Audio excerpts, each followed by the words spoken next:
જય ગુરુદેવ મિત્રો, કેમ છો? આજે આપણે જાણવાનું છે કે જે લોકોને અશક્તિ છે, કોવિડ-19 પછી ઘણા લોકોને તકલીફ રહી છે કે શરીરમાં અશક્તિ લાગે છે, પગમાં હાથમાં ઝંઝનાટી થતી હોય, આવા ઘણા બધા પ્રોબ્લેમ્સ આપણે ફેસ કરતા હોઈએ છીએ. તો એની માટે તમારે શું ઉપાય કરવો એવો એક સરસ મજાનો ઉપાય લઈને આવ્યો છું, તો ધ્યાનથી સાંભળજો. ચાલુ કરીએ આપણે. આ જે રેસીપી એક ટાઈપની રેસીપી છે, આ જે તમે બનાવશો એ રેમેડી રેસીપી તમે કંઈ પણ કહી શકો છો ને. તો એ ઔષધિ આપણે લેવાની છે જેને ખૂબ જ અશક્તિ લાગતી હોય, ચાલવામાં તકલીફ પડતી હોય, બેસવામાં તકલીફ પડતી હોય, અને ઉંમરવાળા વ્યક્તિઓ માટે ખાસ. તમારે કાંઈ કરવાનું નથી, ફક્ત 5 વસ્તુ લેવાની છે અશક્તિ માટે. આમાં પહેલી વસ્તુ છે ખજૂર. ખજૂરની 5 પેશી લેવાની છે.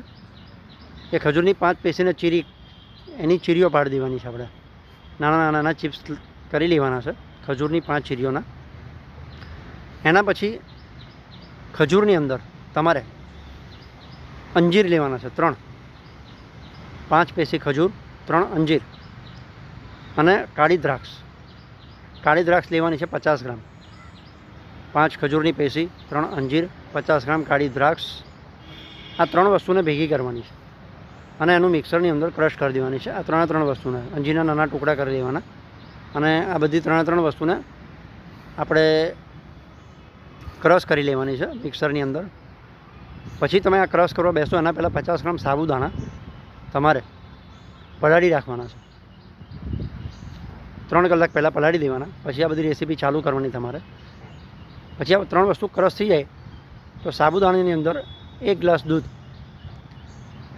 દૂધ મેળવીને એનું મિક્સરમાં એને પણ ક્રશ કરી લેવાનું, એનું જ્યુસ બનાવી લેવાનું છે. અને એની અંદર તમે આ જે 3 વસ્તુ મેં તમને કીધી છે, 5 ખજૂરની પેશી, 3 અંજીર અને આપણે જે તમને કીધું દ્રાક્ષ, કાળી દ્રાક્ષ, આ 3 વસ્તુનો જે પાવડર બનાવ્યો છે આપણે, એ પાવડર આપણે એની અંદર એડ કરી દેવાનું છે. હવે આ જે જ્યુસ તૈયાર થાય છે, આ જ્યુસ રોજ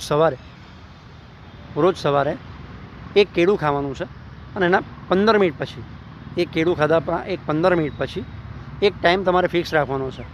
ફક્ત 10 જ દિવસ, તમારે 2 ટાઈમ પીવાની કોઈ જરૂર નથી. ફક્ત 10 જ દિવસ એક કેળું ખાવાનું છે, સૌથી પહેલાં પાકું કેળું વ્યવસ્થિત.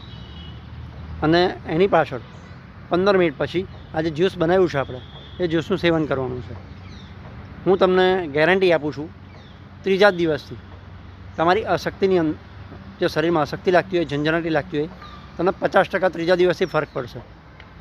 અને 10 દિવસ સુધી આનું સેવન કરવાથી આ ફરી વખત તમારે લેવાની જરૂર નહીં પડે. મારા હિસાબે જેને કોવિડના પ્રોબ્લેમ હતો ને બહુ અશક્તિ લાગતી હતી, એ યુવાન ભાઈઓ માટે તો ખાસ, જે ભાઈઓ બહેનો છે યુવાન, જે 20 વર્ષથી 50 વર્ષની વચ્ચેના છે, જેને ડાયાબિટીસ હોય, એ લોકોએ ખાઈ શકે છે, કોઈ ચિંતા નથી. કારણ કે આમાં નેચરલ સુગર આવવાની છે આ 3 ઇન્ગ્રીડિયન્ટ્સમાં. તો તમે આ પણ લઈ શકો છો. તો યાદ રાખજો, તમે 5 ખજૂરની પેશી, 3 અંજીર, 50 ગ્રામ કાળી દ્રાક્ષ, 50 ગ્રામ સાબુદાણા પલાળેલા અને 1 ગ્લાસ દૂધ, એક કેળું ખાધા પછી આનું જે જ્યુસ બને એ તમારે 10 દિવસ સુધી પીવાનું છે.